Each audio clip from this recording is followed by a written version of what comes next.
कोल्हापूर महानगरपालिकेचे नूतन आयुक्त डॉक्टर राजेंद्र भारुड यांनी CSRच्या माध्यमातून शहर विकासाला चालना देण्यासाठी शहरातील 15 राष्ट्रीयकृत आणि शेड्यूल्ड कमर्शियल बँकांच्या प्रतिनिधींच्या आयुक्त कार्यालयात बैठक संपन्न झाली। यावेळी बोलताना आयुक्त डॉक्टर भारुड यांनी बँकांमध्ये उपलब्ध असलेल्या व्यावसायिक तज्ञांच्या कौशल्याचा उपयोग शहर विकासासाठी करावा असे सांगितले।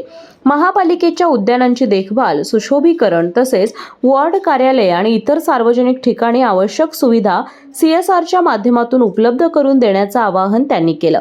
या उपक्रमास प्रतिसाद देत उपस्थित बँकर्सनी महापालिकेसोबत सहकार्य करण्याचे आश्वासन दिले। शहराच्या सर्वांगीण विकासासाठी CSR निधीचा प्रभावी वापर करण्यात येईल असा विश्वासही यावेळी व्यक्त करण्यात आला। या बैठकीस अतिरिक्त आयुक्त रविकांत अडसूळ, शिल्पा दरेकर, उपायुक्त परितोष कंकाळ, किरण कुमार धनवाडे, मुख्य लेखापाल संजय सरनाईक तसेच विविध बँकांचे प्रतिनिधी उपस्थित होते।